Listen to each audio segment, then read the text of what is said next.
السلام علیکم ورحمۃ اللہ وبرکاتہ۔ الحمد للہ رب العالمین، والصلاة والسلام علی سید الانبیاء والمرسلین وعلى آلہ واصحابہ اجمعین، اما بعد، وقال اللہ تعالی فی القرآن المجید: فأعوذ باللہ من الشیطان الرجیم، بسم اللہ الرحمن الرحیم، یا ایہا النبی حسبک اللہ ومن اتبعک من المؤمنین، آمنت باللہ صدق اللہ العلی العظیم۔ وقال اللہ تعالی فی شان حبیبہ الکریم: ان اللہ وملائکتہ یصلون علی النبی، یا ایہا الذین آمنوا صلوا علیہ وسلموا تسلیما۔ اللہم صلی علی سیدنا ومولانا محمد معدن الجود والکرم وعلی آلہ وبارک وسلم، صلاۃ و سلام علیک یا سیدی یا حبیبی یا رسول اللہ صلی اللہ تعالی علیہ وآلہ وصحبہ وسلم۔ معزز سامعین، خانقاہ محبوب اولیاء میں افتواری اجتماع میں آنے والے تمام مرید اور معتقد، سب سے پہلے ہمارا یہاں آنے کا مقصد صرف اور صرف اللہ تعالیٰ کی رضا ہے اور لوگوں کو اطاعت رسول کی طرف بلانا ہے، نیکی کی دعوت دینا ہے، ایمان اور عقیدے کی مضبوطی ہے۔ اللہ تعالیٰ دلوں کا حال بہتر جانتا ہے، اخلاص کی بنیاد پر ہمارا یہاں جمع نہ ہے، اللہ ہمارے جمع ہونے کو قبول فرمائے۔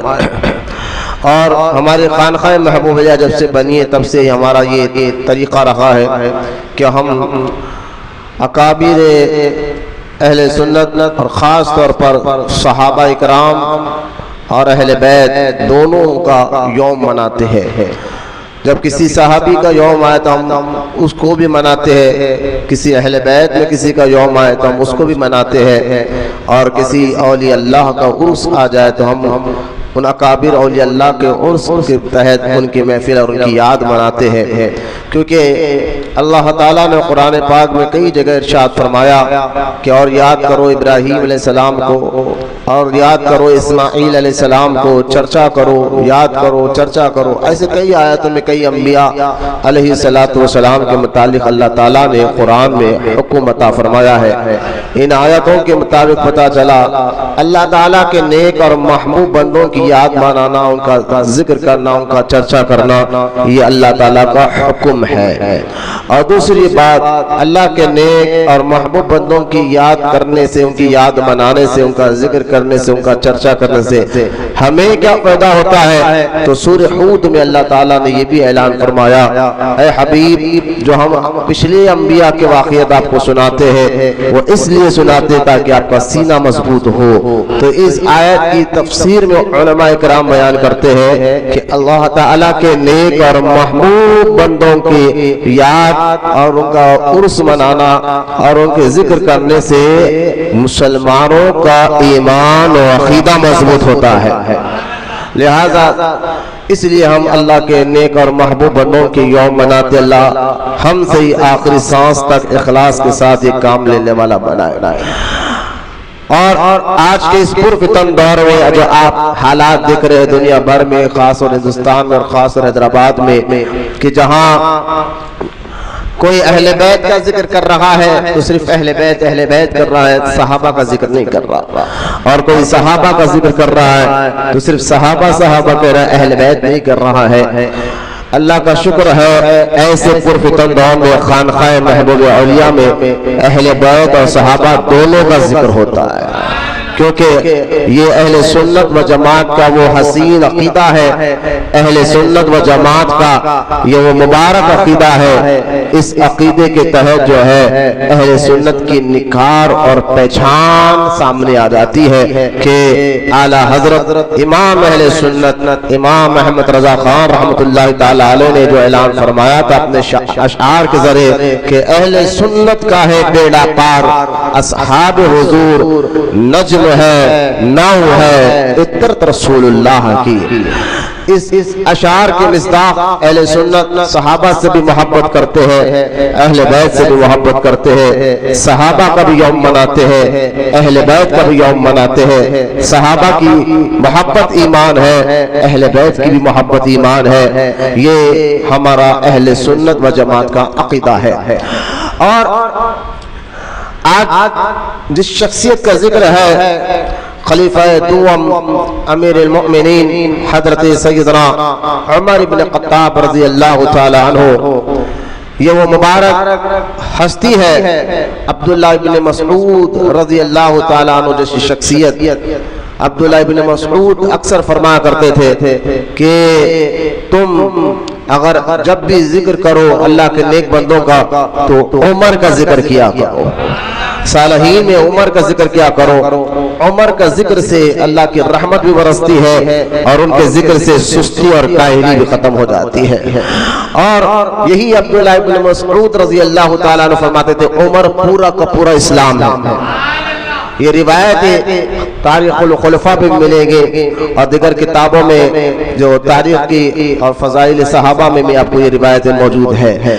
لہذا آج وہ ذات مبارکہ کے تحت ہم ذکر کریں گے۔ اس سے پہلے ایک بات یاد رکھیں کہ ہم اہل سنت و جماعت کا عقیدہ یہ ہے کہ حضور صلی اللہ تعالی علیہ وسلم نے یہ ارشاد فرمایا تھا کہ میرے بعد 30 سال خلافت چلے گی۔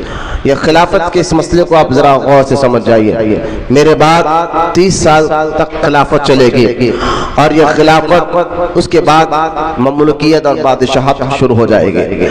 تو یہ خلافت کے بارے میں علماء فرماتے ہیں کہ جو حضور نے یہ ارشاد فرمایا میرے بعد 30 سال خلافت چلے گی، وہ عین نبوت کے تحت نبوت کے سائے تلے چلے گی، یعنی جو نبی کا اہم مقصد ہوتا ہے وہ یہ 30 سال کا عرصہ یہ خلفاء اسی نبوت کے منشے کے تحت کام کو آگے بڑھائیں گے۔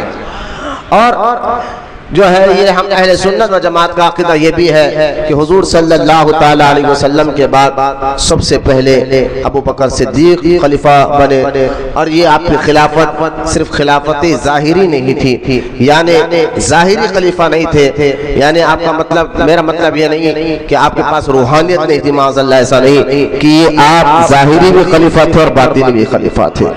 حضرت فاروق اعظم اس کے بعد خلیفہ بنے، آپ ظاہری بھی خلیفہ تھے اور باطنی بھی خلیفہ تھے۔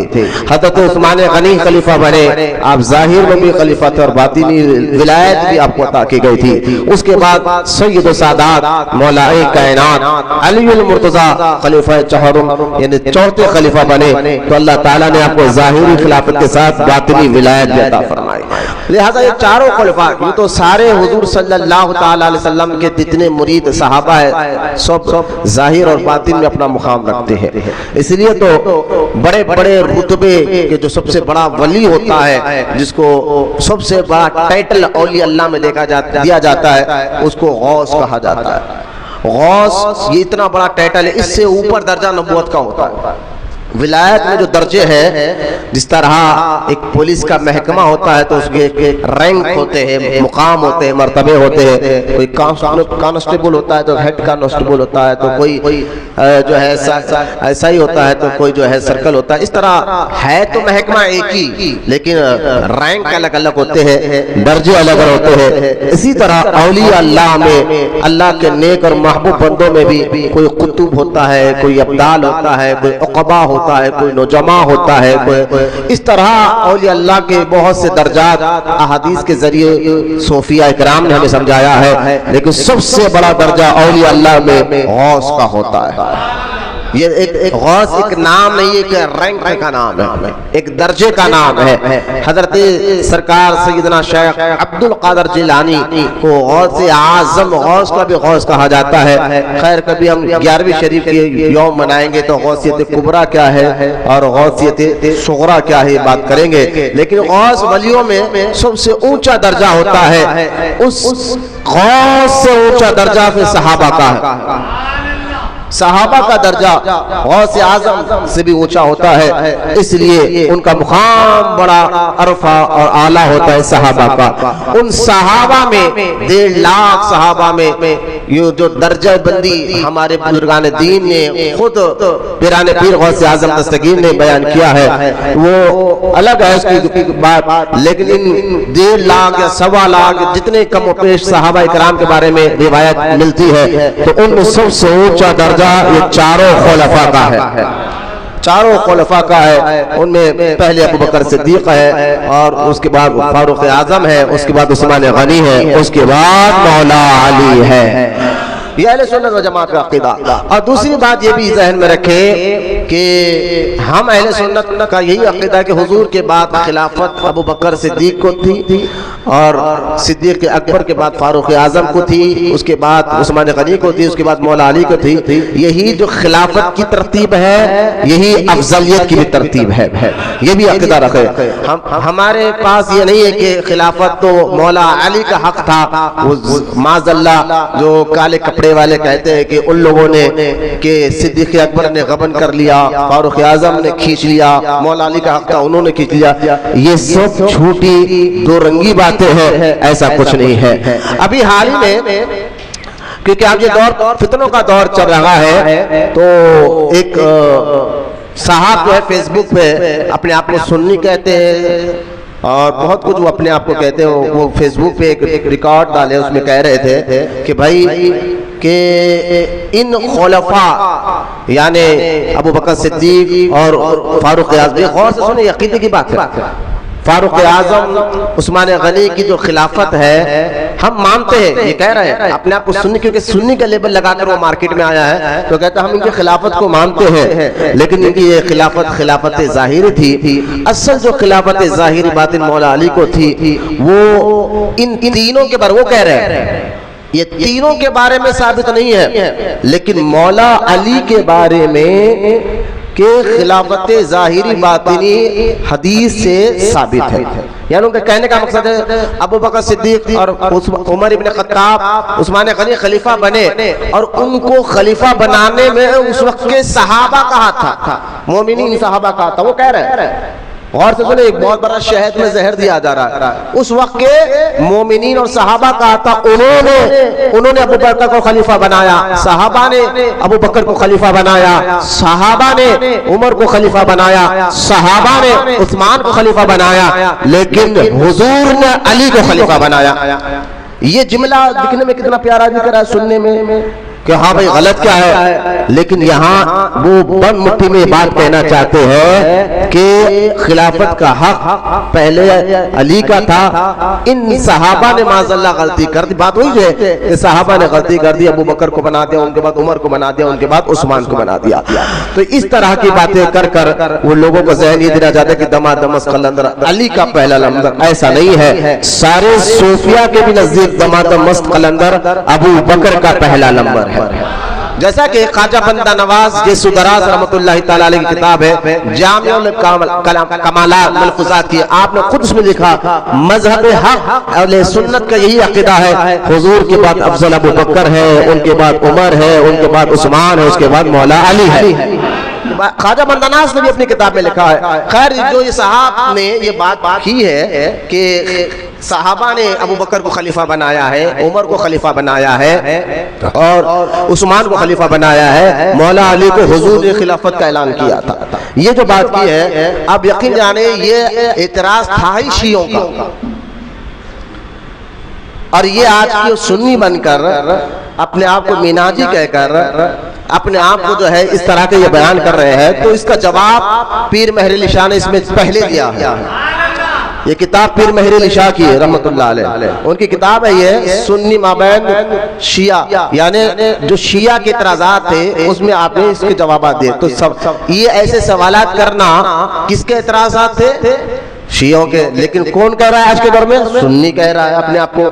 تو لہٰذا یہی جواب کہ حضرت پیر مہر علی شاہ رحمت اللہ تعالی سے کیا گیا کہ حضور صلی اللہ تعالی علیہ وسلم کے بعد خلیفہ مولا علی تھے، تو لہٰذا آپ کی خلافت تو حدیثوں سے ثابت تھی، لیکن کیا ابو بکر اور عمر اور عثمان کی خلافت بھی حدیثوں سے ثابت ہے؟ ایسا سوال پیر مہر علی شاہ سے کیا گیا. تو اس کتاب میں آپ نے ایسے بہترین انداز میں پیر مہر علی شاہ رحمت اللہ تعالی علیہ نے اعلان فرمایا، قربان جائے آپ نے فرمایا دیکھو جو خلافت کا معاملہ ہے، کون پیر مہر علی شاہ کہہ رہے ہیں، خلافت کا جو معاملہ ہے قرآن اور احادیث میں، یہ میں نہیں کہہ رہا ہوں، حضرت کے جملے، قرآن اور حدیث میں ڈائریکٹ میرے بعد فلاں خلیفہ ہوگا، میرے بعد فلاں خلیفہ ہوگا، ڈائریکٹ کسی کا بھی نام نہیں آیا.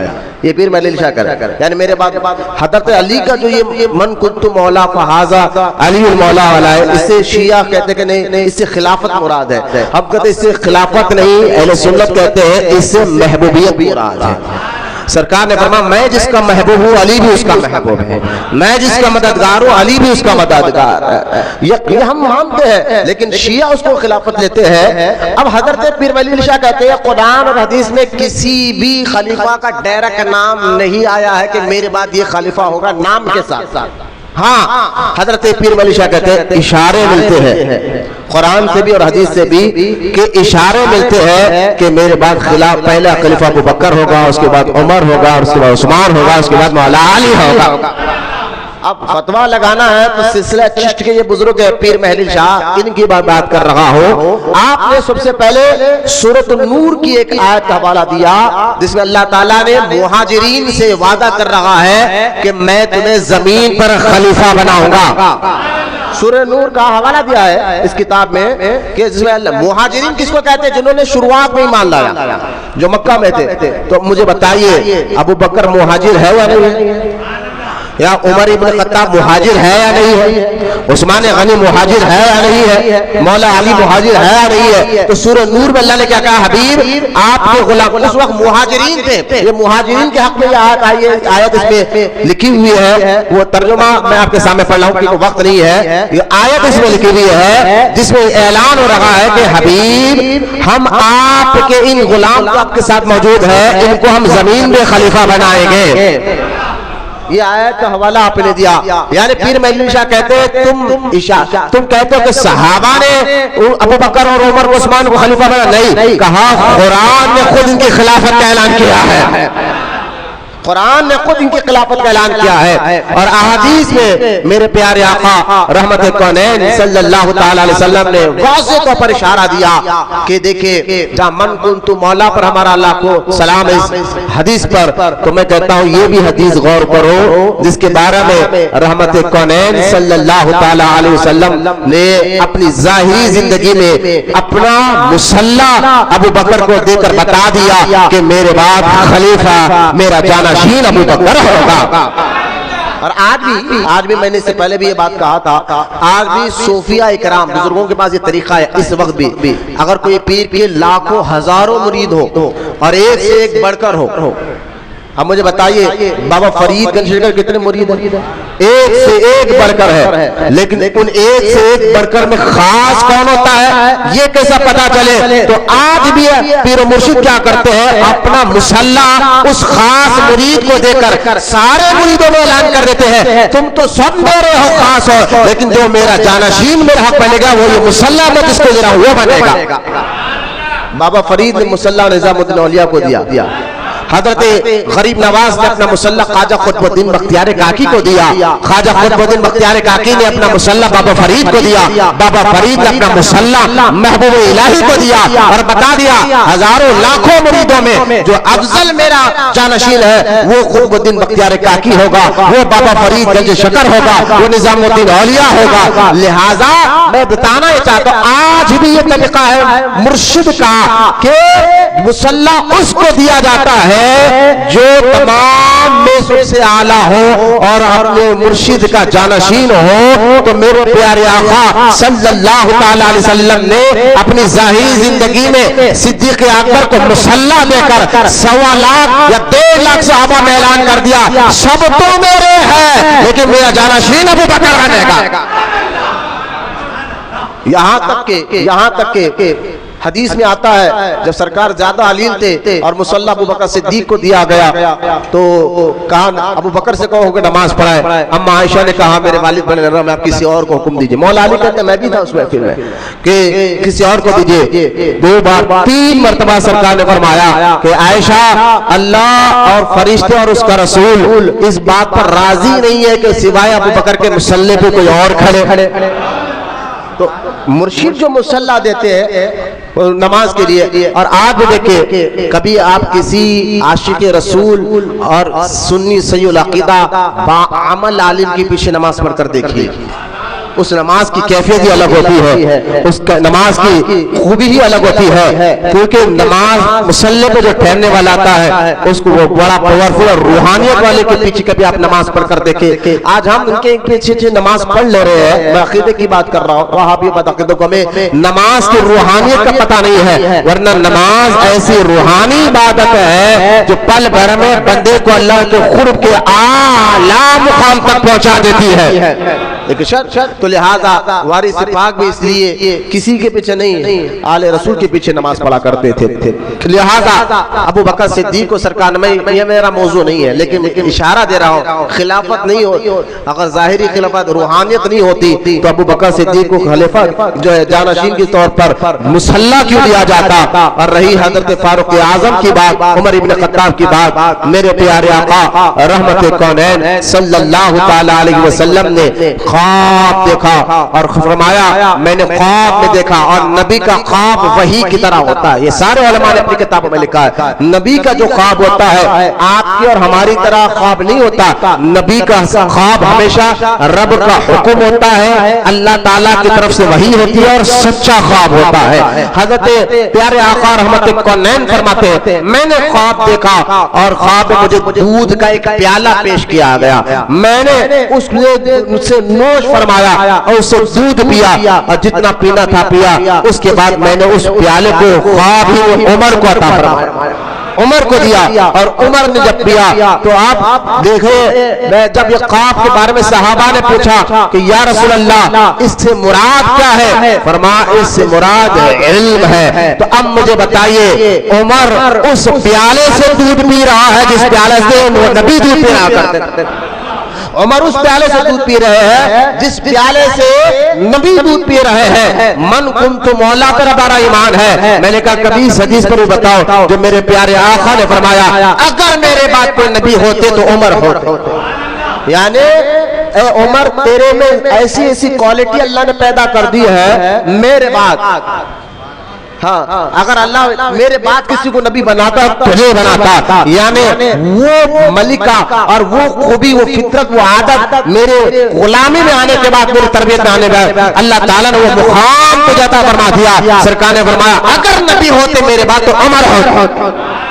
میں نے کہا یہ بھی بولو رہے عثمان غنی جن کے بارے میں سرکار نے فرمایا یہ میرا نہیں عثمان کا ہاتھ ہے، کبھی اس آیت پر بھی غور کرو، یہ میرا نہیں یہ عثمان کا ہاتھ ہے، یہ بھی تو بڑی فضیلت ہے۔ عید غدیر آپ منا رہے ہیں کہ من کنت مولا کا لقب ملا، ولایت مولا علی ملی، لہٰذا عید غدیر آپ منا رہے ہیں آپ۔ میں نے کہا ٹھیک ہے لیکن اعتدال پسند کرو، صحابہ اور اہل بیت کی محبت میں ادب میں تعظیم میں جو ترتیب خلافت کی ہے وہی ترتیب افضلیت کی بھی ہے۔ میں نے کہا من کنت مولا بہت بڑی فضیلت ہے کس کی؟ مولا کائنات کی۔ تو میں نے کہا خواب تو سنو، جب من کنت مولا کہا تو سرکار نے علی کا ہاتھ پکڑ کر کہا اور کہا یہ تو مولا علی کی فضیلت ہے، اور عثمان کے لیے کیا کہا؟ یہ میرا نہیں عثمان کا ہاتھ ہے۔ حضور نے اپنے ہاتھ کو عثمان کا ہاتھ کہا ہے۔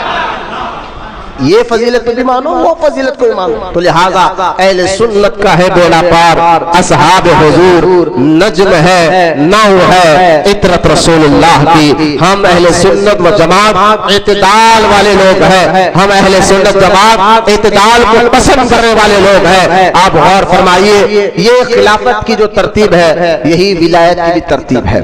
لہذا ان کے پاس روحانیت نہیں تھی، بس روحانیت. میں نے کہا دیکھو اب کہتے ہیں جب ان کے پاس روحانیت نہیں تھی تو سلسلے کیوں پھیلے؟ میں نے کہا یہ مولا علی کی جزوی فضیلت ہے کہ سارے سلسلے آپ سے پھیلے ہیں. اگر یہ اعتراض کرو کہ ابو بکر کے پاس روحانیت تھی تو سلسلے کیوں نہیں پھیلے، فاروق اعظم کے پاس روحانیت تھی تو سلسلے کیوں نہیں پھیلے، عثمان غنی کے پاس روحانیت تھی سلسلے کیوں نہیں پھیلے؟ میں نے کہا اگر یہ اعتراض ان تینوں خلفاء پر کرو گے تو پھر یہ اعتراض امام حسن پر بھی جائے گا، کیونکہ امام حسن سے بھی سلسلے نہیں پھیلے، سارے سلسلے امام حسین سے پہلے اور مولا علی تک پہنچے. تو میں نے کہا یہ کون سی آپ نے یہ خیط نکالی ہے کہ جن سے سلسلے پھیلتے ہیں اس کے پاس ہی روحانیت ہے؟ میں نے سوچ کر کہا تھوڑا غور کرو، ایک مرشد کسی کو مرید بناتا ہے تو وہ ڈنڈورا پیرتا ہے کہ یہ میرا مرید ہے، یہ میرا مرید ہے. میں نے کہا تمہارے مرید میں روحانیت آ جائے. غور کرے آپ، ہر مرشد کہتا ہے یہ میرا مرید ہے، تمہارے مرید میں روحانیت آ جائے اور حضور کے مرید میں کوئی روحانیت نہ آئے، یہ کہاں سے آپ نے قاعدہ نکالا ہے؟ الغرض اس طرح کی باتیں شہد میں زہر دیا جا رہا. تو یہ کتاب پڑھنے کے قابل ہے. خلافت خاص کیا ہے، خلافت عام کیا ہے. اور آپ نے فرمایا جو سرکار کی حدیث ہے کہ 30 سال میرے بعد خلافت چلے گی، عین نبوت کے مطابق چلیں گی، جو نبی کا منشا ہے اسی منشے کو لے کر آگے جائیں گے، اس میں کوئی خلط ملط گڑبڑی نہیں ہوگی. اور وہ خلافت ان چاروں خلفاء اور امام حسن کے 6 مہینے کے دن ملائے، لیکن وہ مولا علی کی خلافت کو مانا جاتا ہے. چاروں خلفاء پر 30 سال ختم ہو جاتے ہیں. پتہ چلا کہ سارے بزرگوں کا جو عقیدہ ہے، قرآن کہتا ہے صراط الذین انعمت علیہم، ان کے راستے پر چلو جن پر اللہ تعالیٰ نے انعام رکھا ہے. لہذا اس حدیث کے مطابق سرکار نے فرمایا میرے بعد خلافت 30 سال چلے گی اور اہم میرے جو نبی کا منصوبہ ہوتا ہے اسی منصوبے کو لے کر آگے بڑھے گی. تو لہذا اس حدیث کے تحت جو ہے ان چاروں خلفاء جو ترتیب میں آئے ہیں اور اپنے اپنے مقام پر ظاہری باطنی مقام پر ظاہری اور باطنی فضیلت پر سب سے اعلیٰ اور سب سے اونچا مرتبہ رکھا کرتے ہیں.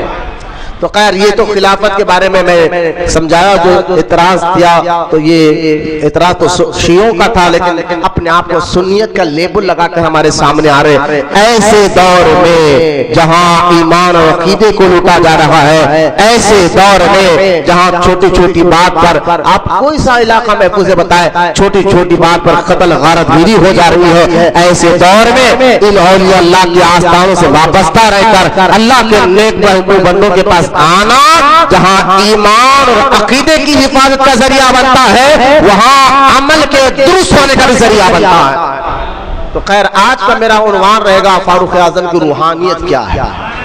روح اور روحانیت کس کو کہتے ہیں؟ حضرت فاروق اعظم رضی اللہ تعالی عنہ وہ شخصیت ہے جو آپ کی پیدائش تو عام فیل کے 13 سال بعد پیدا ہوئے. جو عام فیل کا واقعہ ہے ابابیل والا واقعہ، جو ابرہا نے کعبۃ اللہ کو شہید کرنے آیا تھا، اس پر جو ابابیل اللہ کے حکم سے پتھرے برسائے تھے، اس واقعے کے 13 سال بعد آپ پیدا ہوئے. یعنی حضرت عمر حضور صلی اللہ تعالی علیہ وسلم سے عمر میں 13 سال چھوٹے ہیں. اور آپ بنو عدی قبیلے سے تعلق رکھتے ہیں. بنو عدی بن کعب، یہ کون ہے؟ یہ 8ویں پشت میں حضرت کعب حضور کے دادا ہے، 8ویں پشت میں. تو پتا چلا کہ حضرت عمر ابن خطاب جو آپ کے والد ہیں اوپر جا کر بنو عدی سے ملتے ہیں. عدی کعب کے بیٹے، کعب حضور کے بھی دادا ہے. تو 8ویں پشت میں جا کر حضرت عمر کا شجرہ حضور سے مل جاتا ہے. اس لیے آپ قریشی بھی ہے. حضرت عمر کیا ہے؟ قریشی بھی ہے اور بنو عبدی خاندان سے تعلقات رکھتے ہیں. اور حضرت عمر کے یہاں اس خاندان میں ایک جو سب سے اہم جو سب سے خاص ایک رتبہ جو سفارت جس کو کہتے ہیں سفیر جس کو کہتے ہیں وہ مرتبہ اس خاندان میں سب لوگوں کو ملا ہے. حضرت عمر بھی اب مکے کے اہل عرب کے سفیروں میں سے ایک سفیر تھے. آپ بھی سفارت کا درجہ رکھتے ہیں. سفیر کس کو کہتے ہیں؟ کہ ملک کا ایک سفیر جب کسی ملک میں جاتا ہے تو اپنے ملک کا بادشاہ جانے کے برابر ہوتا ہے. یعنی سفیر اس کو نہیں بنا جاتا, سفیر اس کو بنا جاتا ہے یہ سمجھے کہ پورے ملک کی عقل ہوتی ہے. جو لوگ سیاست میں تھوڑا معلومات رکھتے ہیں, پولیٹکس میں جو معلومات رکھتے ہیں, سفیر کس کو بنایا جاتا ہے؟ ملک کا سفیر اس کو بنایا جاتا ہے. عام آدمی کو نہیں, جو ذہین فطین پڑھا لکھے کے ساتھ ساتھ ایسا عقل مند دانش مند ہو کیونکہ سفیر کے کھاندوں پر پورے ملک کی ذمہ داری ہوتی ہے, پورے ملک کی ذمہ داری ہوتی ہے. حضرت عمر مکے میں سفیر کے مقام پر تھے. اس سے اندازہ کریں سفارت کا درجہ بتا رہا ہے. حضرت عمر ایمان لانے سے پہلے ہی کیسے ذہین اور فطین اور کس اعلیٰ مقام پر موجود تھے. اور پھر پہلوانوں میں ایسے پہلوان کہ آپ 8 سال سے مکے کے چیمپئن رہے ہیں, آپ کو کسی نے ہرا نہیں پایا. یہ آپ کے حالات ہے. اور حضرت عمر کے بارے میں آتا رضی اللہ تعالی عنہ, آپ 40ویں نمبر پر مسلمان ہو. کتنے نمبر پر؟ 40ویں نمبر پر آپ مسلمان ہوئے. اور ایسے کہ سرکار علیہ الصلوۃ والسلام نے خود رب سے مانگا ہے عمر کو, دعا کی ہے اللہ کے رسول علیہ الصلوۃ والسلام نے. اور ایک حدیث میں آتا ہے اللہ تعالیٰ سے حضور نے یہ دعا کی کہ یا اللہ ابو سفیان یا عمر ان دونوں میں سے تجھے زیادہ جس سے محبت ہے, تجھے زیادہ جس سے محبت ہے اس کے ذریعے اسلام کی عزت کو بڑھا. اور ایک روایت میں آتا ہے سرکار نے ابو سفیان کا نام لیا ہی نہیں, کہا یا اللہ عمر کو اسلام کی دولت ہے, اس کے ذریعے اسلام کے درجے کو بلند فرما, اسلام کی عزت عطا فرما. تو لہذا اس حدیث سے یہ بھی پتا چلا کہ حضرت عمر ابن خطاب مرید نہیں حضور کے مراد ہے. مرید اس کو کہتے ہیں جو مرشد کے پاس آ کر کہے کہ میں آپ کا مرید بننا چاہتا ہوں. مراد اس کو کہتے ہیں کہ مرشد خود کہے کہ تو میرا مرید بن جا. لہذا حضرت عمر حضور صلی اللہ تعالی وسلم کے مرید نہیں مراد ہے. اللہ کے رسول نے اللہ سے مانگا ہے کہ یا اللہ عمر کے ذریعے اسلام کو عزت عطا فرما. آپ کی دعا قبول ہوئی. حضرت عمر کا وہ واقعہ میں اکثر سناتا ہوں کہ اپنی بہن کے گھر سے حضور کے دربار میں آئے اور کلمہ پڑھا, اور جب کلمہ پڑھا اشہد ان لا الہ الا اللہ واشہد انک محمد عبدہ ورسولہ کہا, جب یہ اعلان کیا تو اللہ کے رسول علیہ الصلوۃ والسلام نے اتنے خوش ہوئے, صحابہ اتنے خوش ہوئے کہ صحابہ نے نعرے لگائے اور وہ نعرے گونج جو ہے سارے عرب میں آواز پہنچ گئی. اتنے میں جبرائیل علیہ السلام آ کر کہتے ہیں کہ یا رسول اللہ عمر کے ایمان لانے پر جیسے آپ کے غلام خوشیاں منا رہے ہیں ایسے ہی مال اعلیٰ کے فرشتے بھی خوشیاں منا رہے ہیں. اور ایک بات دیکھیں, اگر آپ اللہ کے محبوب بننا چاہتے ہیں, ہم اور آپ اگر اللہ کے محبوب بننا چاہتے ہیں تو ہم حضور سے محبت کریں. حضور کی محبت اللہ کے محبوب ہونے کا ذریعہ ہے. اللہ کے محبوب بننا ہے تو حضور سے محبت کرنا ہے. سوچئے اللہ اور رسول جس سے خود محبت کرتے ہو, خود حضور جس سے محبت کرتے ہو, وہ عمر کا مقام کتنا اونچا ہوگا. اللہ کے قریب ہونا ہے تو نبی سے محبت کرو. نبی خود جس سے محبت کرتے ہیں بولنا سبحان اللہ. وہ حضرت عمر ابن خطاب رضی اللہ تعالیٰ عنہ کی ذات مبارکہ ہے. جب یہ ایمان لائے اور آپ نے کہا یا رسول اللہ جب ہم سچے دین سچا تو کیوں ہم چھپ کر جو ہے اعلان کریں, ہم باہر نکلیں گے. اور امیر حمزہ حضرت عمر دونوں آگے آگے تھے, پیچھے ان کے سارے صحابہ اور پیارے آقا موجود تھے. اور کعبۃ اللہ کے پاس جا کر علانیہ طور پر جب نماز پڑھی گئی اور کلمہ پڑھا گیا, تب جب عمر کے ایمان لانے کے بعد کا یہ واقعہ اس سے اندازہ کریں تو عمر کا رعب اور دبدبا مکہ میں کیسا تھا، کیسا دبدبا تھا۔ عبداللہ ابن مسعود اس لیے کہتے ہیں کہ جب عمر ایمان لائے، میں تو مکے میں تھا نہیں، کیونکہ سرکار نے ایمان بچانے کے لیے ہمیں ہجرت کا حکم دیا تھا، ہم حبشہ میں تھے، حبشہ، لہذا حبشہ جو افریقہ کا علاقہ۔ عبداللہ بن مسعود خود اتنے بڑے صحابی ہے، یہ 5ویں یا 6ویں نمبر پر ایمان لائے۔ دیکھیں عبداللہ بن مسعود 5ویں یا 6ویں نمبر پر ایمان لائے، عمر ابن خطاب 40ویں نمبر پر ایمان لائے۔ لیکن مرشد جس کو چاہتا ہے آگے بڑھا دے، یہ کہا بھائی میں پرانا مرید ہوں، مجھے چھوڑ کر فلاں نیا مرید کو آپ نے پہلے خلافت دے دی۔ کہا یہ مرشد کی نظر ہوتی ہے کہ جس کو چاہے پہلے آگے بڑھا دے۔ لہذا عبداللہ بن مسعود کہتے ہیں کہ میں تو حبشہ میں تھا جب عمر یہاں مکے میں ایمان لائے، لیکن حبشہ میں خبر کیا پہنچی جانتے ہیں آپ؟ حضرت عبداللہ بن مسعود کہتے ہیں حبشہ میں خبر پہنچی کہ پورا عرب ایمان لا لیا۔ یعنی حضرت عمر کا رعب، دبدبا، مزاج کو غور کرے بچے کہ حضرت عمر یہاں مکے میں ایمان لائے، عبداللہ بن مسعود کہتے ہیں ہمیں حبشہ میں یہ خبر پہنچی کہ پورا عرب ایمان لا لیا۔ جب یہ خبر ہمیں پہنچی تو ہم یہاں رہ کر چلے حضور کی بارگاہ میں۔ جب مکہ پہنچے حالات تو ہی تھے، پتہ چلا پورا عرب نہیں، عمر ایمان لے کر آیا ہے۔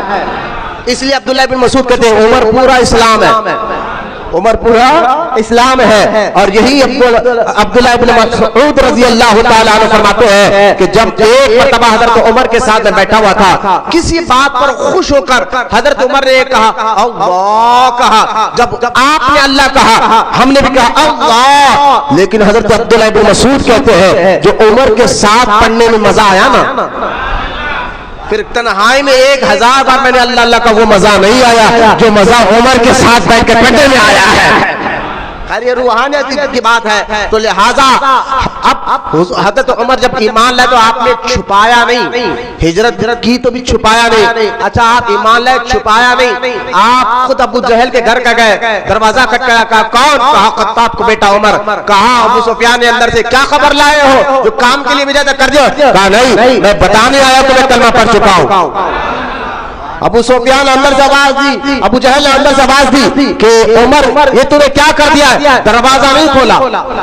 ابو سفیان اور ابو جہل یہ لوگ مکے کے بڑے بڑے سردار چاہتے تھے کہ عمر کا ایمان لانا عام لوگوں کو پتہ نہیں چلے، کیونکہ جب عام لوگوں کو پتہ چلے گا تو لوگ کہیں گے ہمارے ملک کا سفیر کلمہ پڑھ لے، اور عام لوگ کے ذہن میں یہ بات آ جائے ہمارے ملک کا پہلوان کلمہ پڑھ لے تو یقیناً دین سچا ہوگا، عام لوگ ادھر پلٹ جائیں گے۔ تو ابو سفیان نہیں چاہتا تھا کہ آپ کا ایمان مکے میں مشہور ہو، لیکن حضرت عمر نے کہا کہ میں اعلان کر کر بتاؤں گا۔ اور ایک آدمی جو مکے میں مشہور تھا اس کے پیٹ میں بات نہیں ٹکتی تھی، خود حضرت عمر نے اس کو پکڑا اور کہا سن میں ایمان لا چکا ہوں۔ کہا سچ کہہ رہے عمر؟ کہا ایمان لا چکا ہو۔ وہ سارے مکے میں ڈھنڈورا پیٹنے لگا عمر نے ایمان لایا ہے، عمر نے ایمان لایا ہے۔ آپ کے ایمان لانے کی وجہ سے مشرکین مکہ نہیں چاہتے تھے کہ یہ بات عام لوگوں تک پہنچے، لیکن حضرت عمر نے بتایا، جان بوجھ کر بتایا کہ لوگوں کو پتا چلے عمر جیسا شخص اسلام لا رہا، یقیناً دین سچا ہے۔ اسلام بھائی ہے نا، کسی پارٹی میں ایک نیک شاندار آدمی اگر داخل ہو جائے لوگ کہتے ہیں یار اتنا بڑا شریف آدمی اگر اس کو قبول کر رہا ہے تو یقیناً یہ کوئی کام والی پارٹی ہوگی۔ لہذا یہی معاملہ حضرت عمر کے ساتھ بھی ہوا۔ حضرت عمر ابن خطاب رضی اللہ تعالیٰ عنہ نے علانیہ طور پر ہجرت بھی کی، کیونکہ ہجرت مکہ چھوڑ کر مدینہ پاک جانا یہ کوئی معمولی بات نہیں تھی۔ ایک تو سارا وطن میں کمائی سے دولت چھوڑ کر جانا، بیوی بچوں کے ساتھ ساتھ کاروبار بزنس سب کچھ چھوڑ کر جانا، دوسرا پھر مکے کے بارڈر پر مشرکین وہاں لوگوں کو کھڑا کر کر رکھے، کوئی بھی جا رہا ہے پکڑ کر اس کو مار دیتے، کیونکہ وہ نہیں چاہتے تھے کہ اسلام مکے سے باہر نکلے، وہ نہیں چاہتے تھے کہ اسلام باہر ملکوں میں بھی جائے، لہذا ان کو یہیں ستا کر ختم کر دیا جائے۔ حضرت عمر اس لیے سرکار نے صحابہ کو جب بھیجایا نا تو سارے صحابہ چھپ چھپا کر ساری دولت چھوڑ کر مکے میں جو کچھ کما سب کچھ چھوڑ کر مکہ ایک ایک کر مدینہ منورہ چلے گئے۔ اس سے اندازہ کریں کہ صحابہ کی نظروں میں اللہ اور اس کا رسول دین اسلام سب سے آگے رہا کرتا تھا، دولت اور پیسہ آگے نہیں رہا کرتا تھا۔ آج ہمارا حال کیا ہے؟ تھوڑے بہت پیسوں کے لیے ہم نماز کیا جھوٹ بولنا، گالی دینا، ہر کام کرنے کے لیے تیار ہے. لہذا دولت نہیں ہے، پہلے ایمان ہے، پہلے اسلام ہے. اس بات کو صحابہ نے اپنی زندگی میں بتایا. ساری دولت چھوڑ کر گئے اور مکہ المکرمہ سے مدینہ پاک چلے گئے تو اللہ تعالیٰ نے وہاں پر بھی ان کو عزت عطا فرمائے.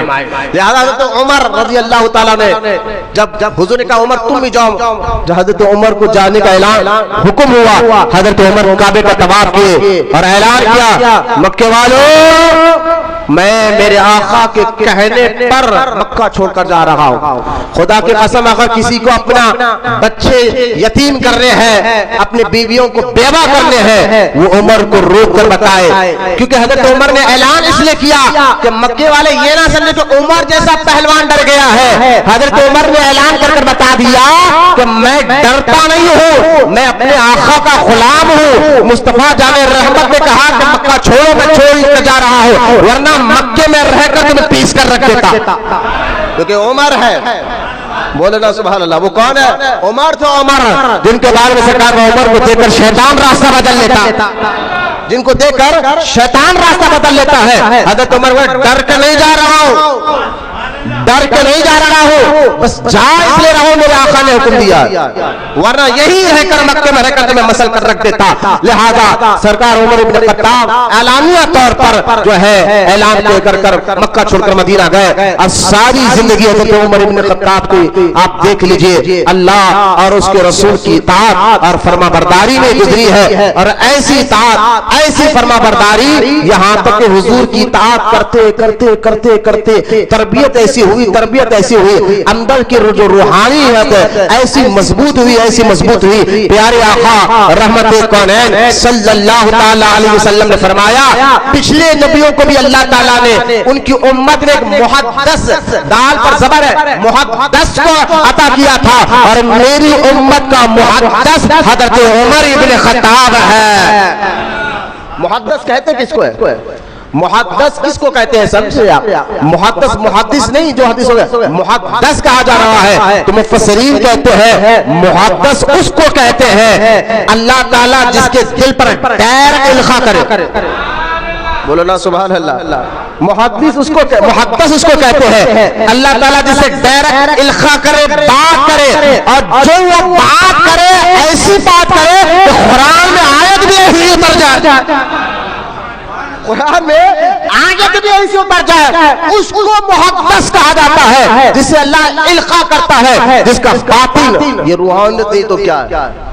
یہ روحانیت کا کیسا اونچا مقام ہے. محدث خود ایک روحانیت کا سب سے اونچا ٹائٹل کا نام ہے. حضرت عمر بن خطاب رضی اللہ تعالیٰ عنہ محدث کے اس اعلیٰ مقام پر ہے. شاہ ولی اللہ محدث دہلوی رحمت اللہ تعالیٰ علیہ اپنی کتاب ازالۃ الخفا میں پیارے بات کہی کہ محدث کیا ہے. آپ فرماتے دیکھو اگر محدث سمجھنا ہے تو اپنے جسم کے اندر کی روح کو سمجھو. روح جب تمہارے جسم میں داخل کی گئی، روح ہے کیا؟ وہ ایک لطیف شے ہے، وہ ایک وجود رکھتی ہے، ایک نور رکھتا ہے. اور روح کے بارے میں قرآن میں کیا کہا اللہ تعالیٰ نے؟ یہ امر ربی ہے. روح کے بارے میں قرآن میں اللہ کیا کہتا ہے؟ روح امر ربی ہے، یعنی روح اپنے رب کی فرما برداری کرتی ہے، وہ نافرمانی نہیں ہے، رب کی فرما برداری کرتی ہے.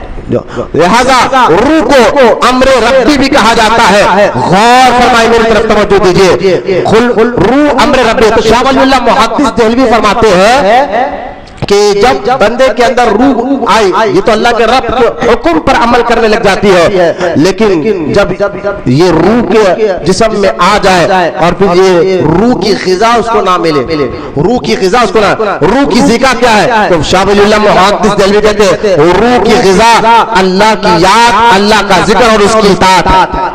روح کی غذا کیا ہے؟ اللہ کی یاد، اس کا ذکر اور اس کی اطاعت ہے. لیکن جب بندے کے اندر روح، کیونکہ امر ربی ہے، رب کی نافرمانی نہیں کرتی ہے، روح آ جائے اور یہ اللہ کی، جب یہ روح گناہ کرنے کی وجہ سے، جسم کی عادت ہے گناہ کرنا ہے، جسم کی مزاج ہے گناہ کرنا، لیکن جب گناہ کرنے کی وجہ سے اس کی روح بڑی کمزور پڑ جاتی ہے. لیکن جب بندہ اطاعت الہی میں وقت گزارتا ہے، روح کو طاقتور بناتا ہے، تو روح اپنے جسم کے اندر اثر دکھانا شروع کرتی ہے. غور سے سنیں آپ، محدث کس کو کہتے ہیں سمجھانے کے لیے بات سمجھنا ضروری ہے۔ روح جب اس کو اس کی غذا مل جائے، روح کو تو اس کی غذا کیا؟ اللہ کی یاد۔ روح کی غذا کیا؟ اللہ کا ذکر۔ روح کی غذا کیا؟ اللہ رسول کی اطاعت کرنا، حکم پڑھانا۔ فرماتے ہیں شاہ ولی اللہ محدث دہلوی، روح جب جو ہے اللہ کی یاد اور ذکر میں جب بندہ گزارتا ہے اور روح کو طاقت ملنے لگ جاتی ہے تو جسم کے اندر رہ کر روح کے اندر طاقت بڑھتے جاتی ہے، اور ایک وقت ایسا آتا ہے کہ روح جو ہے جسم پر اپنا اثر دینا شروع کر دیتی ہے اور جسم کو بھی اپنی طرح روحانیت والا بنا دیتی ہے، جسم کو بھی اپنی طرح روحانیت والا بنا دیتی ہے۔ اس لیے سرکار غوث پاک سے پوچھا گیا، حضور رمضان مبارک میں ایک دن میں 70 مریدوں کے گھر روزہ کھولنے چلے گئے، یہ کیسے ہو گیا؟ ایک دن میں رمضان شریف میں ایک دن میں ایک ہی روزے کے ٹائم 70 مریدوں کے گھر چلے گئے۔ تو غوث اعظم نے فرمایا تھا تمہارے جسم میں جو روح ہے نا گناہوں کی وجہ سے دب گئی ہے، ورنہ یہ روح کو اللہ نے اتنی طاقت دی ہے، اگر تم اس کی غذا اس تک پہنچاؤ، طاقتور بناؤ، تو پھر روح جسم کو بھی اپنی طرح لطیف بنا دیتی ہے، پھر وہ جو چاہے اللہ کے حکم سے کرتی ہے، اور ایک پل میں کیا ایک سیکنڈ میں 70 مریدوں کے گھر جاتی بھی ہے اور آتی بھی ہے۔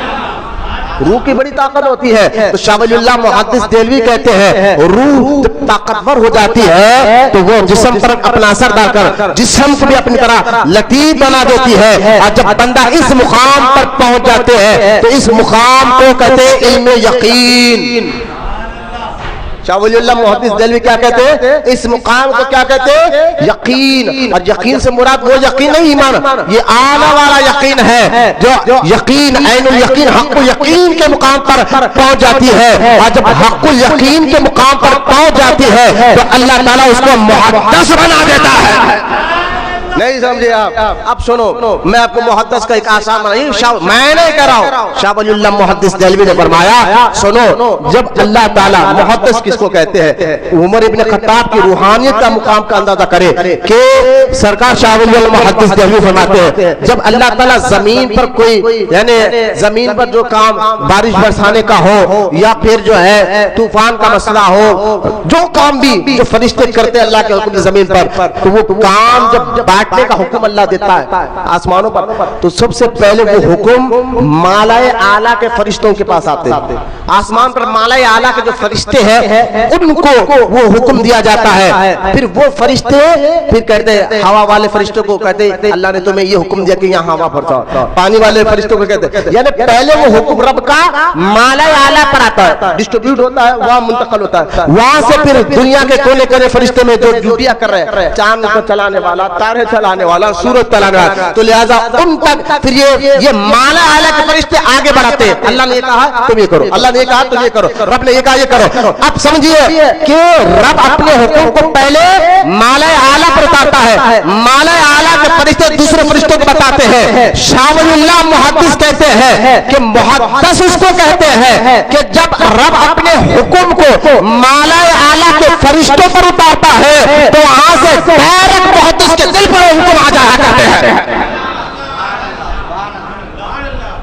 غور کریں آپ، ڈائریکٹ پھر جو ہے وہ حکم جب رب نے اتارے ہیں مالا اعلیٰ فرشتوں کو، وہاں سے ڈائریکٹ محدث کے دل میں آ جایا کرتے ہیں۔ اس لیے سرکار فاروق اعظم حضور صلی اللہ تعالی علیہ وسلم کی بات کو دیکھ کر کے ہاں ہو نہ ہو یہ بات ہو رہی ہے، لہذا حضور جب آتے تو وہی بات کرتے، وہی بات کرتے۔ جیسا کہ دیکھیں کوئی بادشاہ اپنے وزیر کو خاص بنائے اور ایک جگہ کہے میں اپنے امین سے بات کر آتا ہوں، بادشاہ جا کر اپنے غلام خاص غلام کو کہتے تو دروازے کے پاس کھڑ، میں اپنے بڑے خاص سے مل کر آتا ہوں، اور وہ بڑے خاص سے جا کر بات کرتا ہے نا، تو یہ امین جو یہ غلام ہے نا، خاص غلام جو اپنے بادشاہ کی ہر ادا کو پسندتا ہے، سمجھتا ہے، یہ بھاؤ اس نے یوں کیا، یہ آنکھیں کیوں کی، یہ اشارہ کیوں کیا، یہ خاص غلام سمجھ جاتے ہیں کہ یہ میرے مرشدی میرے آقا یہ آنکھیں یوں کیوں کر رہے ہیں، اشارہ کس طرف کر رہے ہیں، کیا بول رہے ہیں، تو وہ خاص غلام کو بولنے کی ضرورت نہیں، اشارے میں سمجھ جاتا ہے،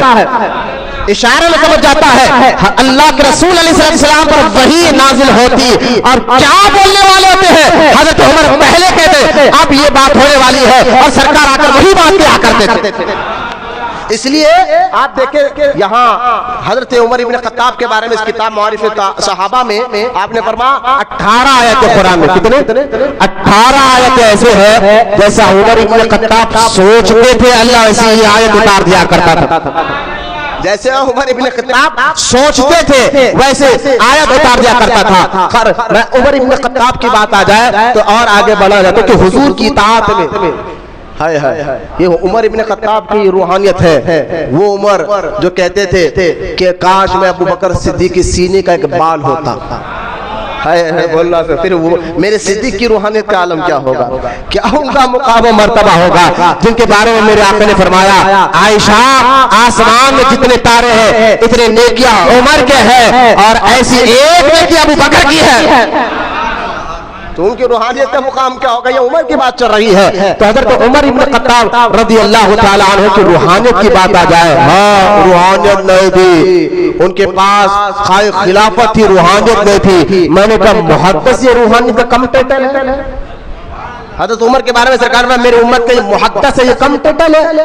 یہ شیعوں کے عقیدے کہاں سے لا کر تم سنیوں میں بانٹ رہے ہو کہ روحانیت نہیں تھی، کوئی مقام نہیں تھا؟ ارے حضور سیدنا داتا گنج بخش لاہوری رحمت اللہ تعالیٰ علیہ سے ذات مبارک جب آپ کتاب میں اپنے کشف الموجوب میں کہتے ہیں سلسلہ طریقت میں ابو بکر کی روح ابراہیم علیہ السلام سے فیض لیتی ہے اور عمر کی روح موسیٰ علیہ السلام سے فیض لیتی ہے، طریقت میں آپ نے بہت سے باتیں یہاں پر لکھے ہیں۔ حضرت عمر ابن خطاب کی روحانیت کی بات آ جائے، حضور کی اطاعت اور فرمان برداری کرتے کرتے کس اعلیٰ مقام پر آپ کی روحانیت ہو گئی تھی۔ میں نے کہا نا آج کا ہمارا عنوان حضور فاروق اعظم کی روحانیت پر ہوگا۔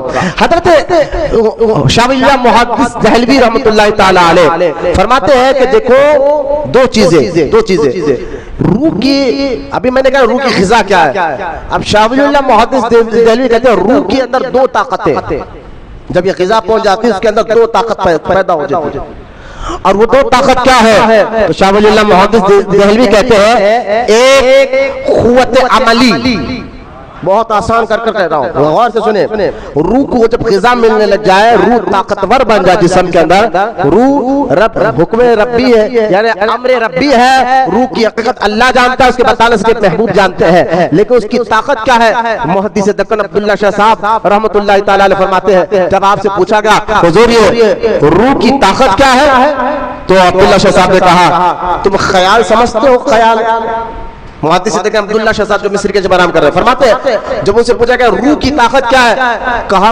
اس کو سمجھاؤں کیسا، کہا خیال سمجھتے ہو، کہا ہاں حضور، کہا ٹھیک ہے تم یہاں بیٹھے ہو، اگر تم خیال کرو میں عمرہ جا کر آیا سو دنوں کو یاد کرو، میں کعبے کا طواف ایسا کر رہا تھا، حضور کے روضے کے سامنے ایسا بیٹھا تھا، اب تم بیٹھے حیدرآباد میں ہو لیکن خیال پہنچنے میں کوئی وقت لگا؟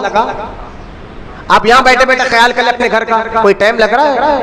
خیال گھر کا خیال آنے میں، وہاں کا تصور کرنے میں کوئی وقت نہیں لگا رہا۔ کہا عبداللہ شاہ صاحب رحمت اللہ علیہ یہ روح کی ادنا طاقت کا نام ہے، روح کی ادنا طاقت کا نام ہے تو روح کی اعلیٰ طاقت کا عالم کیا ہوگا؟ لہذا اب غور فرمائیں حضرت شاہ ولی اللہ صاحب فرماتے ہیں کہ روح کے اندر جب روح کی غذا مل جاتی ہے کیا اللہ کے ذکر اور اس کی اطاعت سے جب غذا میں تو اس کے اندر دو قوتیں پیدا ہو جاتی ہے، قوت عملی اور قوت عقلی، قوت عملی اور قوت عقلی۔ جب روح اس مقام پر پاکیزہ اور تطہیر ہو کر ہے پہلے سے پاکیزہ لیکن روحانیت اور طاقت کے اس مقام پر پہنچ جاتی ہے قوت عملی جو عمل کی وجہ سے آ جاتی ہے، اور قوت عقلی جو علم کی وجہ سے عقل اس اعلیٰ مقام پر پہنچ جاتی ہے۔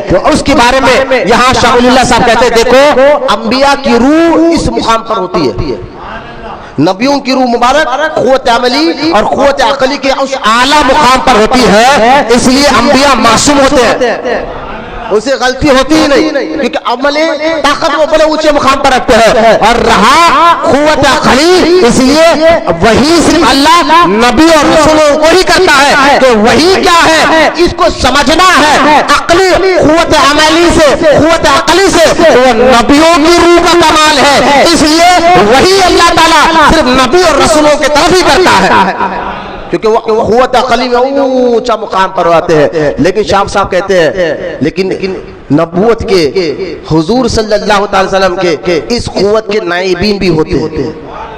بولو نا, قوت عملی اور قوت عقلی کے نائبین بھی ہوتے ہیں. جیسا کہ کہا قوت عقلی کا مقام کیا ہے, وہ وحی کو سمجھتے ہیں, رب کے وحی سے, رب سے بات کرتے ہیں, رب کے وحی کو سمجھتے ہیں. کہا اس میں اگر نائب کے طور پر دیکھا جائے عمر ابن خطاب کو,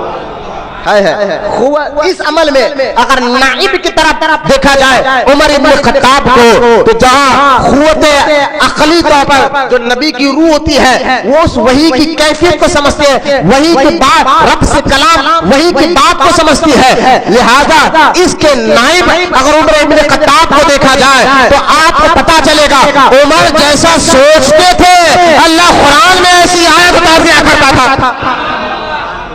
اس مقام پر عمر ابن خطاب حضور کے ایسے نائب ہے, ایک نے 18 آیتیں ایسے, جیسے مقام ابراہیم کو دیکھ کر حضرت عمر ابن خطاب نے سوچ لیا کاش اللہ اس کو حکم دیتا تھا اس کو مسلح بنا لے. مقام ابراہیم کو دیکھ کر عمر ابن خطاب کو دل میں کہا کاش اللہ یہ حکم دے دیتا اس کو مسلح بنا دیا جائے. قرآن میں آیت اتر گئی, اے مسلمانوں اب مقام ابراہیم کو مسلح بنا دیا جائے. تو اس آیت پر یہ بھی غور کرے کہ عمر ابن خطاب کے دل میں نسبت کا کتنا احترام ہوا کرتا تھا. اس لیے آپ نے خطبہ بھی سنا ہوگا, حضرت عمر ابن خطاب کا نام جب بھی لیا جاتا ہے منبر پر خطیب کہتا ہے ابو حفص, حفصہ کا باپ, ابو حفص, حفصہ کا باپ کہا جاتا ہے. لہذا آپ کے بیٹے عبداللہ بن عمر بھی تھے, اکثر کنیت بیٹے کی طرف سے عبداللہ کا بیٹا عبداللہ بن عمر کا ہے, نہیں, یہاں ابو حفص حفصہ کا باپ. کسی نے فاروق اعظم سے کہا کہ اے عمر المؤمنین, اے عمر ابن خطاب رضی اللہ تعالیٰ عنہ, لوگ کنیت اپنے بیٹے کی طرف سے رکھتے ہیں, آپ اپنی کنیت بیٹی کی طرف سے کیوں رکھا؟ تو حضرت عمر کہتے ہیں جو عزت جو رتبہ مجھے بیٹی کی طرف سے ملا ہے, اللہ سبحان اللہ, جو عزت جو رتبہ مجھ کو بیٹی کی طرف سے ملا ہے وہ رتبہ اور عزت جو ہے میرے بیٹے سے نہیں ملا, کیونکہ یہ میری بیٹی بھی ہے اور مومنوں کی ماں بھی ہے, یہ میرے آقا کی مقدس بیوی ہے. حضرت عمر کی بیٹی سیدہ حفصہ حضور کی مقدس نسبتوں کا کتنا احترام کرتے تھے فاروق اعظم رضی اللہ تعالیٰ عنہ. لہذا قوت عقلی میں نبی کا نائب عمر ابن خطاب ہے.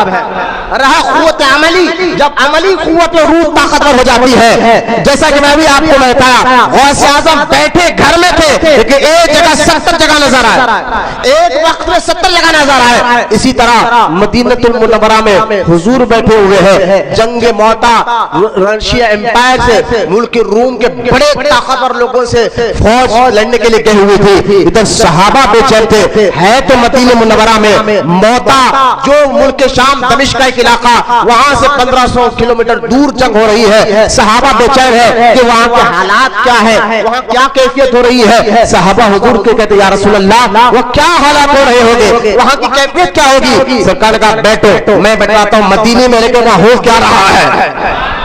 جنگ موتا میں سرکار نے بٹھایا کہ میں بتاتا ہوں وہاں کیا ہو رہا ہے. لہذا سرکار نے فرمایا دیکھو اسلام کا علم بردار کا جھنڈا ابو طلحہ کے ہاتھ میں ہے. پھر سرکار تھوڑی دیر کے بعد وہ شہید ہو گیا. اب جھنڈا کس کے بعد میں؟ کہا جعفر طیار کے ہاتھ میں آیا, مولا علی کے بڑے بھائی کے ہاتھ میں آیا, کہا وہ بھی شہید ہو گیا.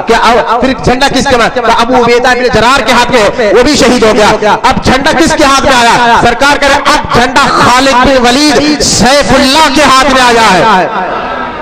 اللہ کی تلواروں میں سے تلوار ہے مدینہ پاک میں. ملک شام جنگ موتا میں کیا ہو رہا ہے, یہاں بیٹھ کر حضور صحابہ کو بتا رہے ہیں. صحابہ نے یہ نہیں پوچھا کہ یا رسول اللہ یہ تو غیب کی بات ہے, آپ کو کیسے معلوم, آپ کو کیسے خبر ہو رہی ہے, آپ نے تو صرف نماز کے لیے آئے, آپ روزے کے لیے آئے, آپ حج کے لیے آئے, آپ زکات کے لیے آئے. نہ نہ نہ, بلکہ صحابہ کا عقیدہ یہ تھا کہ اللہ کی عطا سے سرکار سب جانتے ہیں. لہذا بیٹھ کر اپنے علاقے میں بیٹھ کر جنگ موتا کے حالات بتانا یہ روحانیت کے نبوت کے اور نبی کی روح کا وہ اعلیٰ کمال ہے. اس میں بھی نائب فاروق اعظم کو دیکھیے, اس میں بھی نائب فاروق اعظم کو دیکھے. ادھر مدینے میں سرکار رہ کر بتا رہے کہ جنگ موتا میں کیا ہو رہا ہے. ادھر فاروق اعظم کے دور خلافت میں جو ہے سرکار عمر بن خطاب جمعہ کے دن خطبہ دے رہے ہیں اور اچانک حضرت عمر بن خطاب کی زبان سے آواز نکلی, اے ساریات جبل. نائب دیکھیں آپ قوت عملی میں نائب کیسا ہوتے ہیں, روحانیت یہ نہیں تو کیا ہے. اے ساریات جبل, اے ساریا پہاڑ کے پیچھے جاؤ, پہاڑ کے پیچھے جاؤ. جبکہ اس وقت مسجد میں جمعہ کا دن تھا, مولا علی بھی سامنے بیٹھے ہوئے ہیں, دیگر صحابہ بھی سامنے بیٹھے ہوئے ہیں اور فرماتے ہیں کہ جب آپ نے اچھا چیخ کر بھی نہیں کہا, بس 4-5 شبد سنا ہوگا بالکل دھیرے انداز کا, اے ساریات جبل, اے ساریا پہاڑ کی طرف چلا. تو حضرت ساریہ کہتے ہیں مجھے آواز وہاں آئی جو 16 میل دور جنگ ہو رہی تھی. میں نے کہا عمر کی آواز یہاں پر, امیر المومنین کی آواز یہاں پر, اور میں پہاڑ کے پیچھے جا کر پوزیشن سنبھال کر, اگر عمر ابن خطاب کی آواز نہیں آتی, اگر ہم پوزیشن نہیں سنبھالتے, ہم ہلاک ہو جاتے, ہم ختم ہو جاتے. عمر ابن خطاب کی آواز نے ہمیں جان بھی بچائی, ہمیں کامیابی بھی عطا فرمائی. اچھا یہ جب یہ واقعہ ہوا نا, عبد الرحمن ابن عوف آئے اور آ کر کہا کہ تم نے کیا کر دیا عمر. بولے کیا کیا یہ تم خطبہ دیتے تھے اچانک یا ساریہ تو جبل تم نے کہا, تم کو معلوم ہے کچھ صحابہ باتیں کر رہے ہیں کہ عمر کو کیا ہو گیا ہے, عمر کی عمر ہو گئی ہے, عمر کی عقل کمزور ہو گئی ہے. ساریہ تو وہاں 15-16 میل جا کر جنگ کر رہے ہیں, یہ وہاں اعلان کر رہے ہیں. عبد الرحمن ابن عوف آ کر, کیونکہ حضرت عبد الرحمن ابن عوف حضرت عمر سے بہت فری بات کرتے, کہا یہ تم نے یہ کیا کر دیا. حضرت عمر کا عبد الرحمن جو میں نے دیکھا ہے وہ میں نے بولا ہے. بولو نا سبحان اللہ. جو میں نے دیکھا ہے وہ میں نے بولا ہے. اب حق کیونکہ سرکار نے فرمایا, اس لیے مولا علی کہتے تھے, حضرت مولا کائنات کہتے تھے, سید السادات کہا کرتے تھے, علی المرتضیٰ کہا کرتے تھے, عمر کو مت چھوڑو, عمر کو مت چھوڑو, وہ جو کہتا ہے ایسا ہو جاتا ہے. میں نے کہا یہ روحانیت نہیں تو پھر کیا ہے, روحانیت نہیں تھی. میں نے کہا یہ روحانیت نہیں تو کیا ہے. آؤ اہل سنت و جماعت کے عقیدے پہ جو اعلیٰ حضرت نے فرمایا, اہل سنت کا ہے بیڑا پار, اصحاب حضور نجم ہے, ناؤ ہے عطرت رسول اللہ. حضرت عمر ابن خطاب کے دور میں جب یہ واقعہ ہوا اور ساریہ واپس آئے جنگ سے, اور آ کر کہا جمعے کا دن تھا, فلاں ٹائم تھا, عمر کی آواز نے ہمیں جب گئے, عمر کی آواز آئی تو دیگر جو صحابہ تھے, مولا علی نے اعتراض نہیں کیا, علی سامنے بیٹھے تھے, علی جانتے تھے روحانیت کو, اعتراض نہیں کیا. عبد الرحمن نے بھی اس لیے کہا کچھ لوگ اعتراض کر رہے ہیں, لہذا حضرت عمر نے فرمایا جو میں نے دیکھا میں نے وہ بولا. کہ قوت عملی میں حضور فاروق اعظم کی نبات کا نائب ہونے کا اندازہ کرے کہ کیا روحانیت نہیں تھی. سنو, مولا کائنات علی المرتضیٰ کہتے ہیں ایک مرتبہ میں خواب میں دیکھا اللہ کے رسول علیہ السلام فجر کی نماز پڑھ کر بیٹھے ہیں, اور اچانک ایک کھجور کا ایک ٹوکرا آیا, اس میں سے ایک کھجور نکالا اور مجھے منہ میں ڈالا, میں کھا ہی رہا تھا, نیند نشار ہو گئی. حضرت مولا علی کہتے ہیں فاروق اعظم کی خلافت کا دور تھا, یہ خواب میں نے دیکھا کہ حضور مجھے خواب میں کھجور کھلا رہے ہیں, لہذا اچانک نیند نشار ہو گئی اور فجر کا وقت تھا. مولا علی کہہ رہے ہیں فجر کا وقت تھا, تو میں اٹھا اور اٹھ کر جلدی وضو کر جو ہے فوراً مسجد میں گیا, نماز فجر ادا کی. فجر کی نماز ہونے کے بعد, اس وقت فجر کی نماز کے امام فاروق اعظم تھے, عمر ابن خطاب تھے, امیر المومنین تھے, لہذا حضرت مولا علی کہتے ہیں حضرت فجر کی نماز کے بعد میں نے دیکھا خواب میں جیسا حضور پلٹ کر بیٹھے تھے, اس انداز میں عمر ایسی انداز میں پلٹ کر بیٹھے. جو خواب مولا علی کہتے ہیں میں نے دیکھا کہ اسی انداز میں عمر ابن خطاب پلٹ کر بیٹھے. پھر کیا ہوا, پھر امیر المومنین عمر مولا علی کہتے ہیں اتنے میں ایسے ہی کسی نے کھجور لا کر پیش کیا. جو خواب میں دیکھ رہا تھا دن میں ایسی معاملہ, کسی نے کھجور لا کر حضرت عمر ایسے ہی بانٹ رہے تھے جیسے میں نے خواب میں حضور کو بانٹتا ہوا دیکھا. غور سے فرماتا ہے پھر کیا ہوا, فرماتے ہیں حضرت مولا علی کہ جب میری باری آئی تو حضرت عمر نے میرے منہ میں ایک کھجور ڈالا, اور کھجور ڈالا میں نے وہ کھایا, اور کھانے کے بعد حضرت مولا علی کہتے ہیں میں نے زبان سے کچھ نہیں کہا, دل میں کہا زبان سے نہیں کہا، مولا علی کے دل میں کہا عمر ایک اور دے دے، بولو نا سبحان اللہ، عمر ایک اور دے دے، دل میں کہا، زبان میں نہیں کہا، یہ دل میں کہنا تھا۔ حضرت عمر میری طرف دیکھ کر کہتے ہیں کہ علی اگر حضور بھی مجھے اور دیتے تو عمر بھی ایک اور دے دیتا۔ روحانیت نہیں تھی ان کو، کیا مانے روحانیت سے؟ ابے تیرے ڈبے پیر مرید بنا کر تو کہتا ہے میرا یہ روحانیت والا مرید ہے، اور حضور کے صحابہ میں روحانیت نہیں؟ کہاں تم لے جا کر اب آپ کو کھڑا کر رہے ہو؟ کیا خدا دینا چاہتے ہو؟ کیونکہ اہل تشیع شیعہ ان دونوں ابو بکر اور عمر عثمان سے جلتے ہیں، تم ان کی روحانیت کا انکار کر کر تم کیا ان کے شان و مقام و مرتبے پہ حملہ کر رہے ہو؟ حضرت عمر ابن خطاب رضی اللہ تعالیٰ فرماتے ہیں علی اگر حضور نے ایک اور دیا ہوتا میں بھی دیتا، تو لہٰذا حضرت علی کہتے ہیں ہاں ہاں عمر، رب نے تمہیں یہ بتا دیا۔ مولا علی کیا کرے؟ عمر رب نے بتا دیا، کہاں؟ بولا نا سبحان اللہ۔ لیکن مولا علی کہتے ہیں عمر آگے کی ایک اور بات میں بتاتا ہوں۔ بولے کیا بات ہے؟ کہا جیسا خواب میں حضور نے مجھے کھجور کھلایا اور جو مزہ حضور کے کھلانے پر آیا تھا وہی مزہ عمر تیرے کھلانے سے آیا ہے۔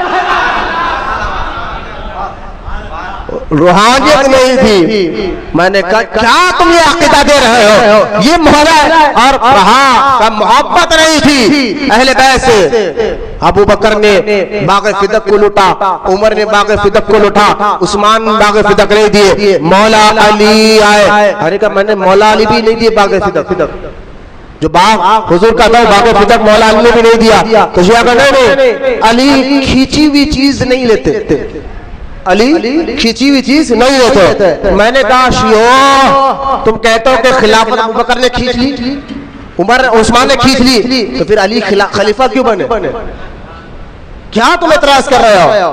تم خود کہتے ہو علی کھینچی ہوئی چیز نہیں لیتے، تو خلافت تو یہ ہے نا۔ تو یہ کہنا کہ خلافت کھینچ لی اور خاتون جنت آئے مانگنے تو ان کو معاذ اللہ وت کے باتیں کر کر ہٹا دیا گیا۔ وہ بی بی فاطمہ طیبہ طاہرہ عابدہ زاہدہ رضی اللہ تعالیٰ عنہا، وہ ایک باغ کے لیے رولے، وہ اتنی عابدہ زاہدہ خاتون، یہاں تک علماء کہتے تھے باغ فدق یہودیوں سے حضور نے لیا تو یہودیوں کی بیوی نہ روئے، یہودیوں کی بیوی نہ روئے، اور علی کی مقدس بیوی رونے لگ جائے کہ ان کو دنیا سے اتنی محبت ہو گئی تھی، دنیا سے اتنا ان کو لگا تھا۔ ارے جن کے دن اور رات اللہ کی یاد میں گزرا کرتے ہیں، وہ مولا کی مقدس بیوی، میرے آقا کی مقدس بیٹی ایک دنیا کے باغ کے لیے رونے لگ جائے، یہ جھوٹ تم نے بانا ہے ابو بکر عمر کو بدنام کرنے کے لیے، اور وہ عقیدے پھیلائے ہیں جو آج بچوں کے ذہنوں کو خراب کیا جا رہا ہے کہ معاذ اللہ حضرت ابو عمر کے بارے میں یہاں تک کہا جاتا ہے کہ انہوں نے معاذ اللہ بی فاطمہ کو لات مارا ہے، دروازہ توڑا ہے، لات مارا ہے۔ کس طرح کی باتیں کی جاتی ہے؟ حال ہی میں نیوز دیکھ رہا تھا، مجھے میرے پاس نیوز کا لنک ہے، اگر کوئی دیکھنا چاہتے تو دیکھے۔ میں دیکھ رہا تھا تھوڑے دن پہلے، دو تین دن پہلے سعودی عربیہ میں ایک پتھر نکلا، اور سعودی عربیہ میں ایک پتھر نکلا، پتھر پہ کچھ لکھاوٹ تھی۔ آپ جانتے اس پہ لکھا کیا تھا؟ یہ 2-3 دن پہلے کی بات ہے، اور یوم بھی عمر ابن خطاب کا آ رہا تھا۔ اس پتھر پہ لکھا ہوا تھا اللہ عمر کا دنیا اور آخرت میں محافظ ہے۔ میں نے کہا آج ابھی 2-3 دن پہلے پتھر برآمد ہوا عرب کے پہاڑوں سے، جس پہ لکھا ہوا تھا اللہ عمر ابن خطاب کا دنیا اور آخرت میں محافظ ہے۔ وہ عمر کے بارے میں کہنا جو زبان سے کہتے ایسا ہو جائے، وہ عمر کے بارے میں کہنا کہ وہ بی فاطمہ کو لات مارتے معاذ اللہ، وہ عمر جن کے بارے میں میرے آقا رحمت کونین فرمایا میرے باپ کوئی نبی ہوتے تو عمر ہوتے، وہ عمر جن کے بارے میں میرے آقا رحمت کونین نے فرمایا عمر تجھے دیکھ کر شیطان بھی راستہ بدل لیتا ہے، وہ عمر جو دن اور رات اللہ اس کو رسول کی محبت میں، وہ عمر جو دن اور رات اللہ رسول کی اطاعت میں زندگی گزار دے، وہ عمر جس کے دور خلافت میں کیسر اور کسرا فتح ہو جائے اور رشین امپائر جیسے ملک کے بادشاہ عمر کے نام سے تھرانے لگ جائے، وہ عمر جس نے اپنے دور خلافت میں 32 لاکھ مربع میل کو فتح کیا، وہ عمر جس نے اپنے دور خلافت میں صحابہ کو، میں یہاں تک کہتا ہوں کہ عمر کی وجہ سے حسین کا مقام بڑھتا چلا ہے، عمر کی وجہ سے حسین کا مقام پتا چلا ہے.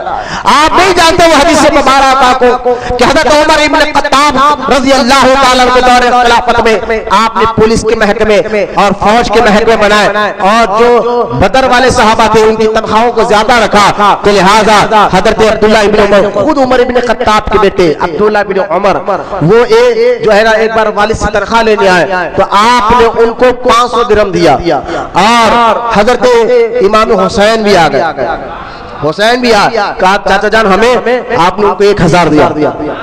حضرت عبداللہ ابن عمر کہتے کہ بابا جان بات انصاف کی ہوگی, آپ انصاف کو پسند کرتے ہیں. بولے کیا ہوا؟ کہا دیکھیے آپ کا تو طریقہ ہے کہ بدر والوں کو 1000 دیا جائے گا اور جو ہے ان سے کم درجے والوں کو 500 دیا جائے گا. یہ کیا بات ہے؟ حسین تو نہ بدر میں تھے نہ احد میں تھے, وہ تو چھوٹے لڑکے تھے. حضور کی ظاہری پردہ فرمانے کے بعد انہیں 1000 مجھے 500 انہیں 1000. حضرت عمر ابن خطاب کا رنگ مبارک چہرے پر جلال آیا اور فرمایا کہ اے میرے بیٹے عبداللہ سن کس کے بارے میں کہہ رہا ہے کہ حسین وہ ہے جن کی ماں کی طرح تیری ماں نہیں, جن کے نانا کی طرح تیرا نانا نہیں ہے. وہ عبداللہ وہ عمر ابن خطاب جو اہل بیت کے مقام بتا, وہ عمر جب جو ہے ملک مصر سے کپڑے آئے سونپ بانٹا. حسنین کریمین آ کے کہا چاچا ہمارے لیے کپڑے. کہا جتنے کپڑے مصر سے آئے تھے نا شہزادو میں نے وہ سب بانٹا اس لیے ہے کہ ان کپڑوں میں ایک کپڑا بھی تمہیں دیے جیسے لائق کا نہیں تھا کیونکہ تم شہزادے ہو. میں نے وہ سب بانٹ دیا ہے. یمن کے گورنر کو کہا ہے بھاری کپڑا لے کر 2 جوڑے بنا کر حسنین کریمین کے لیے بھیجا جائے. جو اتنا خیال رکھے ایک مرتبہ امام حسن یا امام حسین کہتے ہیں میں اپنے عمر ابن خطاب سے ملے گا اور دیکھا کہ عبداللہ ابن عمر دروازے کے باہر کھڑے, بیٹے باہر کھڑے ہوئے اور میں نے کہا والد سے ملنا ہے. کہا والد محترم امیر معاویہ سے کچھ خاص بات کر رہے ہیں, میٹنگ چل رہی ہے. تو میں نے کہا امام حسین کہتے ہیں میں نے کہا جب بیٹے کو اندر آنے کی اجازت نہیں تو میں کیسا جا سکتا ہوں. باہر چلے گئے. کچھ دن کے بعد سرکار عمر ابن خطاب نے فرمایا بیٹے حسین آج کل نظر نہیں آ رہے ہو, ملاقات کے لیے ملنے آ نہیں رہے ہو. کہا کہ اے میرے مومن آیا تھا ملنے لیکن دیکھا کہ آپ کا بیٹا باہر کھڑا ہوا ہے اور اب خاص میٹنگ میں ہے, مجھے بتایا کہ خاص بات چل رہی ہے. حضرت عمر ابن خطاب کا چہرہ مبارک پر ہلکا سے جلال آیا. کہا بیٹے حسین آج کے بعد میں یہ حکم دے رہا ہوں تم جب بھی چاہو آپ مجھ سے ملنے کے لیے آ سکتے ہو, کوئی نہیں روک سکتا. یہ ادب کر بتایا اہل بیت کا, یہ محبت کر بتایا اہل بیت سے.